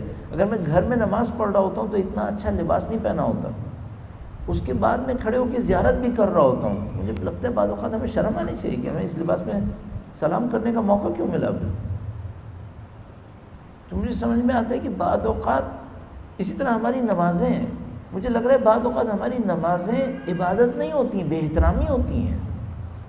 اگر میں خدا کی طرف توجہ دیے بغیر پوری نماز پڑھ گیا ہوں تو یہ عبادت کی ہے یا میں نے بے احترامی کی ہے خدا کی؟ تو مجھے لگا جیسے بعض اوقات ہماری عبادت نہیں ہوتی بلکہ اہانت ہوتی ہے، تو خدا شاید ہماری نمازوں پہ ہمیں بخش دے۔ پہلا مرحلہ تو یہی ہے کہ جو ہم نے نماز کے نام پہ اہانت کر دی ہوتی ہیں بعض اوقات، خدا پہلے تو اسی پہ بخش دے کہ جو ہم زیارت کے نام پر اہل بیت اطہار علیہ السلام کے حضور عدم احترام دکھاتے ہیں۔ بعض اوقات ادھر سے کہنا السلام علیکم یا ابا عبداللہ، ادھر بھی دیکھ رہے ہیں ادھر بھی دیکھ رہے ہیں، کیا سلام ہے؟ تو میرا اپنے خیال ہے خلوص کے لیے پہلی بات جو مجھے سمجھ میں آتی ہے احترام، اچھا مفہوم کے ساتھ احترام، صرف دکھاوے کا نہیں۔ دوسری بات سمجھ میں آتی ہے کسی مصیبت میں پڑے ہوئے انسان کی مشکل کو حل کرنا، خدا خلوص دیتا ہے۔ اگر آپ کسی، البتہ انسان کی بھی قید نہیں ہے، میرے خیال میں جانور بھی چلے گا، اگر کوئی شخص کسی بھی مخلوق خدا کی مشکل کو حل کر دے، اس میں کم سے کم خلوص دکھا دے، اس کو ریاکاری کی خاطر نہ کرے، تو خدا تعالی اس کو واقعی خلوص نصیب کر دیتا ہے۔ ایک عارف کی سوانح حیات میں نے دیکھا کہ ان کو اصل عرفان اس وقت ملا جب انہوں نے کتیا کی مدد کی تھی۔ بہت عجیب بات تھی، ایک کتیا کی مدد کرنے سے کسی کو عرفان مل سکتا ہے۔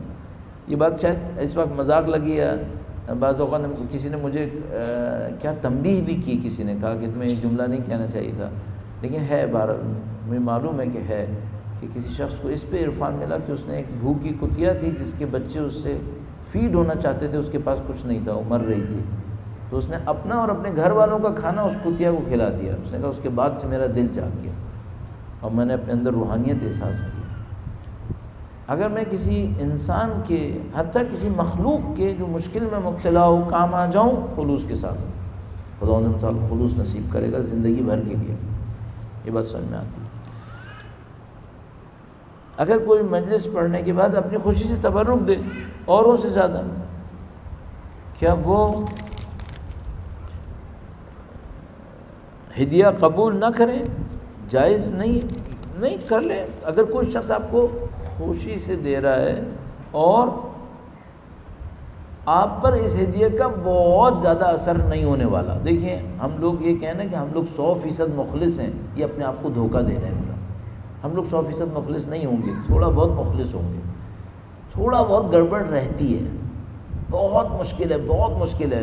ہزاروں لاکھوں میں کوئی شخص ہوگا جس کے اوپر کوئی اثر نہ ہوتا. تو مثال کے طور پر کیا کوشش کریں، مثلا میں اپنے طور پہ سمجھ رہا ہوں پریکٹس کی خاطر. مثلا ایک دن آپ نے ہدیہ لیا، کسی نے آپ کو اپنی خوشی سے دیا، آپ نے نہیں مانگا تھا، آپ نے طے نہیں کیا تھا، اس نے اپنی خوشی سے دے دیا آپ کو. اللہ کی راہ میں خرچ کر دو، اللہ کی راہ میں خرچ کر دو، امام حسین کے نام پہ خرچ کر دو. ایک مجلس رکھواؤ، آپ خود ہدیہ دے دو کسی کو. دیا اس نے آپ کو ہے، یہ کہہ کے تو نہیں دیا نا کہ دنیا میں خرچ کرنا ہے. آپ اس کو آخرت کے لیے خرچ کر دو. آپ کو اپنے دل کا خود پتہ چل جائے گا کہ میں کتنا دوسروں کو آخرت کا درس دیتا ہوں. جب مجھے پیسہ ملا تو میں نے خود کیا کیا اس کے ساتھ. دوسروں کو بولتے ہیں آخرت انفاق کرو انفاق کرو، خود ہدیہ ملتا ہے انفاق کرتے ہیں اس میں سے؟ کیوں نہیں کرتے انفاق؟ مثلا آپ اپنے لیے اصول بنانے کہ آپ کو جو بھی ہدیہ ملے گا آدھا خود رکھیں گے، آدھا امام حسین کے نام پہ کسی اور کو دیں گے. 50-50 کا تو انفاق کر لو. دیکھیں خدا نے متعلق، جب ہم خدا کے سامنے یہ کہیں گے کہ خدایا تیرا مال ہمارے لیے اچھا ہے لیکن ہمیں مال سے بڑھ کے چاہیے، خدا وہ نصیب کرے گا. لیس للانسان الا ما سعى، انسان کو وہ ملے گا جس کی وہ کوشش کرے. تو بہت سارے راستے ہیں. اگر ہدیہ دے بھی دیا ہے تو اس نے یہ نہیں کہا تھا انفاق نہیں کرو. اچھا آپ یہ نہیں کہیں کہ میں تم نے جو دیا ہے نا میں اس میں سے انفاق کر دوں گا، میں نہیں رکھوں گا، میرے پر کوئی اثر نہیں ہونا چاہیے. کہنے کی کیا ضرورت ہے؟ اگر وہ دیر آپ نے لے لیا، خاموشی سے انفاق کر دو. آپ کو اپنے دل کا پتہ چل جائے گا کہ بھئی میرے اوپر اس کا کتنا اثر ہے. کچھ کر دیں، کبھی کر دیں، کبھی نہیں کریں. خدا سے قریب ہونے کا طریقہ کیا ہے؟ میرا جو ابھی ایک تو یہ ساری باتیں تو خیر نہیں کر پائیں گے، لیکن یہ کہ بہرحال جو مجھے سمجھ میں آتا ہے، خدا سے قریب ہم اوصاف میں ہوتے ہیں. فزیکلی تو ہم قریب نہیں ہو سکتے. بھئی یہاں بیٹھے ہیں، آپ نے ایک نماز پڑھی، آپ یہاں بیٹھے ہیں، آپ کی لوکیشن تو چینج نہیں ہوئی ہے، نہ آپ اوپر گئے، نہ آپ نیچے گئے، نہ دائیں بائیں گئے، نہ کچھ بھی نہیں ہوا. تو فزیکلی تو ہم قریب نہیں ہوں گے. ہم لوگ کس چیز میں قریب ہوتے ہیں؟ ہم لوگ اوصاف میں قریب ہوتے ہیں. خدا صفت صدق رکھتا ہے، سچائی رکھتا ہے. آپ سچے ہو جاؤ، خدا سے قریب ہو جاؤ. خدا کریم ہے، آپ کرامت دکھاؤ. کرامت دکھانے کا مطلب معجزات دکھانا نہیں ہے. کرامت دکھانے کا مطلب کیا ہے؟ کوئی معافی مانگے معاف کر دو، یہ کرامت ہے. کسی کے ابھی شاید کل پرسوں میں روایت پڑھ رہا تھا، یا 2-3 دن ہوں گے، فرمایا کہ اگر کوئی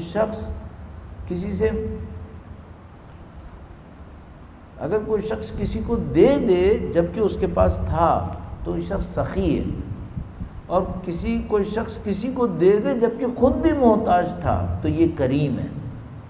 یہ کریم ہے. کرامت خدا کی صفت ہے، سخاوت بھی خدا کی صفت ہے. ہم لوگ اوصاف میں خدا سے قریب ہوتے ہیں اور کسی چیز میں نہیں ہو پائیں گے. بعد میں خدا ان اوصاف میں قریب ہونے کی وجہ سے اور اوصاف نصیب کر دیتا ہے. اب 2 صفتیں پکڑ لیں. مثلا ابھی ماہ محرم میں 30-40 دن باقی ہیں. اپنے لیے بھی عرض کر رہا ہوں تاکہ انشاءاللہ میرے لیے بھی ایک لائن آف ایکشن رہے، آپ کے لیے بھی رہے. وہ یہ کہ آپ 30-40 دن میں محنت کر کے کسی ایک صفت میں خدا سے قریب ہو جائیں. 30-40 دن محنت کریں، ایک صفت میں خدا سے قریب ہو جائیں. ممکن ہے جو خدا صفت آپ کو دے وہ علم دے دے. آپ یہی چاہ رہے تھے نا؟ بہت سارے لوگ محرم سے پہلے ایک دوسرے سے پوچھ رہے ہوتے ہیں اس سال موضوعات کیا رکھنے ہیں.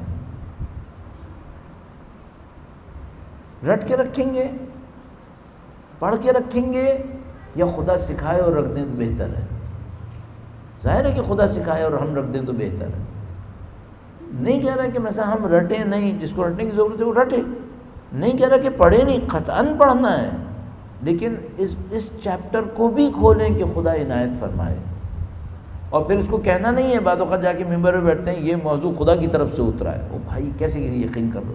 جیسے ہمارے شعراء حضرات تو بہت زیادہ کہتے ہیں یہ نازل ہوا ہے، یہ ہوا ہے، یہ وہ ہوا ہے. آپ خدا پہ اعتماد کریں اور کریں تو انشاءاللہ خدا متعال نصیب فرمائے گا. ہاں انہوں نے ایک اور پوائنٹ ریز کیا جس کو میں نے ٹچ نہیں کیا لیکن اچھا ہوا یہاں پہ آ گیا. لکھا ہے کہ مجلس پڑھنا چاہتے ہیں لیکن کانفیڈنس کی کمی کی وجہ سے، ہاں آگے والا جملہ ذرا خطرناک ہے. لکھا ہے مجلس پڑھنا چاہتے ہیں، میں صیغہ تبدیل کر رہا ہوں، کانفیڈنس کی کمی کی وجہ سے آگے بڑھ نہیں پاتے. اچھا آگے بڑھنے کا مطلب کیا ہے؟ جب ہم نے مجلسیں نئی نئی پڑھنا شروع کی تو ایک صاحب نے ہمارے ایک دوست کے ذریعے سے کہلوایا اور ان سے کہا کہ فلانی سے کہو کہ ہمارے پاس آیا کرے۔ میں نے کہا کیوں؟ تو انہوں نے کہا کہ جب تک وہ ہمارے ساتھ نہیں بیٹھیں گے شہر کا کوئی بڑا ممبر انہیں نہیں ملے گا۔ تو میں نے ان کو کہا کہ ان کو بول دو میں چھوٹے ممبروں کے لیے کافی ہوں، میں چھوٹے ممبر پڑھوں گا، بڑے ممبر کی مجھے کوئی ضرورت تھوڑی ہے۔ کیا مطلب آگے بڑھنا؟ آپ خدا کی خاطر 70 دن میں 2 مجلسیں پڑھیں، آگے بڑھنا کسے کہتے ہیں؟ آگے بڑھنا نمبر آف مجالس زیادہ ہونا ہے؟ آگے بڑھنا شہرت ہے؟ آگے بڑھنا یہ آپ کا خلوص بڑھے؟ آگے بڑھنا یہ ہے کہ آپ خدا متعال کے حضور خضوع اور خشوع کو احساس کریں؟ اس میں کانفیڈنس کی کیا ضرورت ہے؟ کہیں ایسا نہ ہو کہ ہم آگے بڑھنا یہ سمجھ رہے ہو ہماری شہرت زیادہ ہو جائے اور یہ زیادہ ہو جائے۔ اچھا اگر کانفیڈنس بھی چاہیے تو پھر کیا کریں؟ میرا اپنا ایک خیال ہے جو مجھے ابھی تک سمجھ میں آتا ہے وہ یہ کہ خدا پہ اعتماد کرو۔ جیسے میں نے کہا نا کہ ایک شخص سوتے وقت خدا سے کہتا ہے یا حفیظ، اور مطمئن ہو جاتا ہے کہ حفیظ ہے اور حفاظت کرے گا۔ خدا پہ اعتماد کرو، توسل کرو کہ مثلا ہم نے تیاری کی ہے، اپنی کوشش کی ہے، باقی اللہ مالک ہے، جو کرے گا خدا متعال کرے گا۔ یہ جو حضرت موسیٰ علیہ السلام نے فرمایا رب اشرح لی صدری ویسر لی امری واحلل عقدۃ من لسانی، یہ اوریٹری نہیں ہے۔ عقدہ لسان، زبان کی گرہ کو کھول دے تو ہم کہتے ہیں وہ حقلے تھے، نعوذ باللہ تعالی۔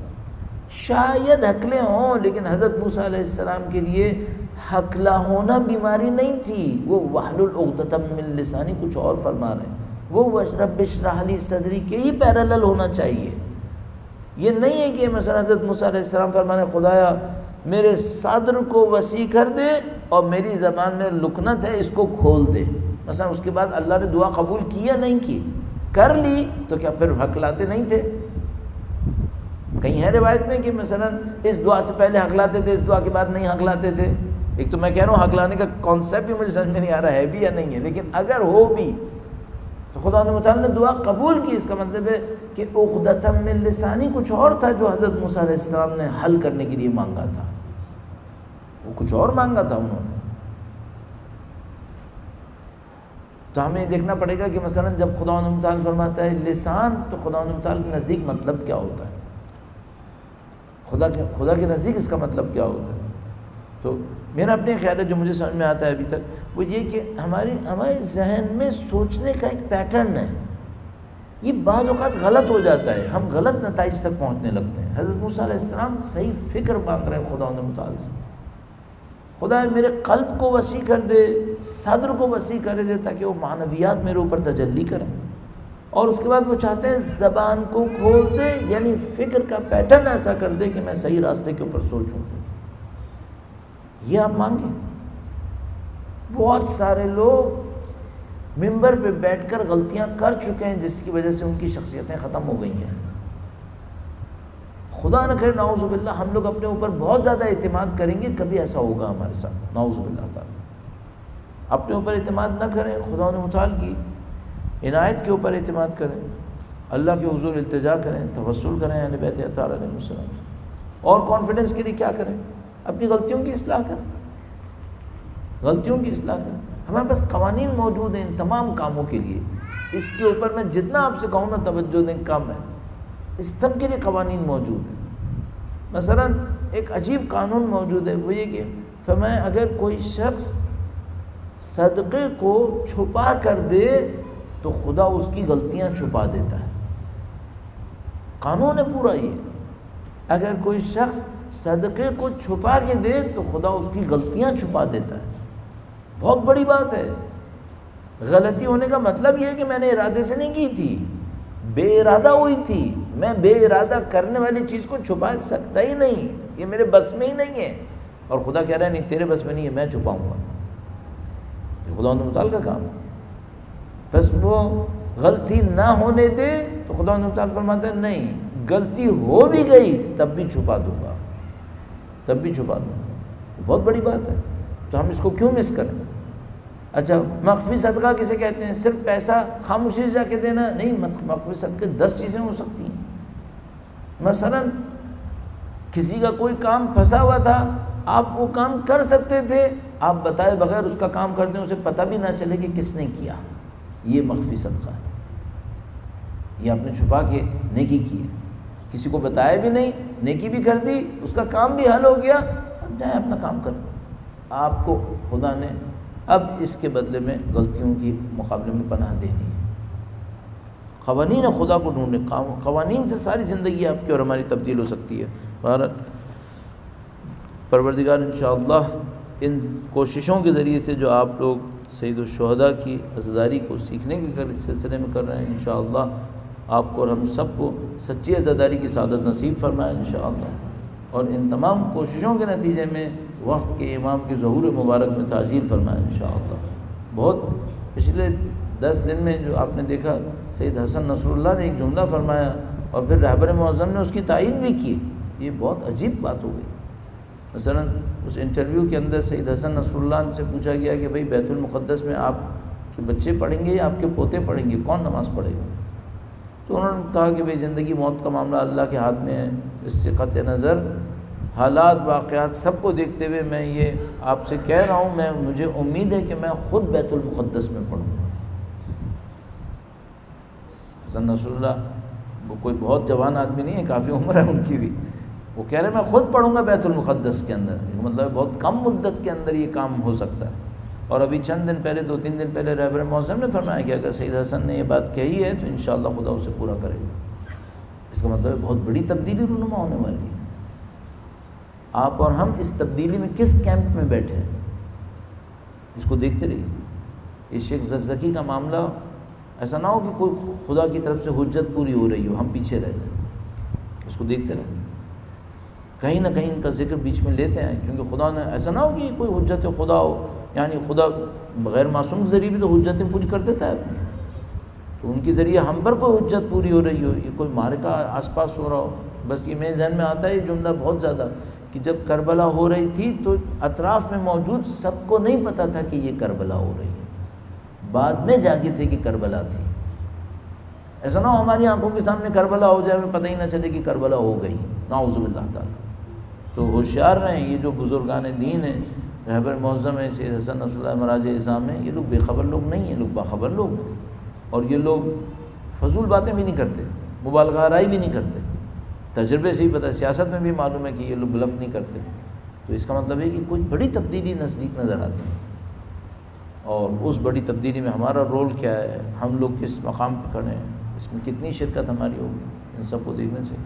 خدا کیپیسٹی بلڈ کر رہا ہوتا ہے، خدا لوگوں کو آزمائشوں میں ڈال ڈال کر ان کی طاقتوں اور توانائیوں کو بڑھا رہا ہوتا ہے. آزمائشوں سے نہیں گھبرانا چاہیے، آزمائشوں میں استقامت کو خدا نے متعال سے طلب کرنا چاہیے.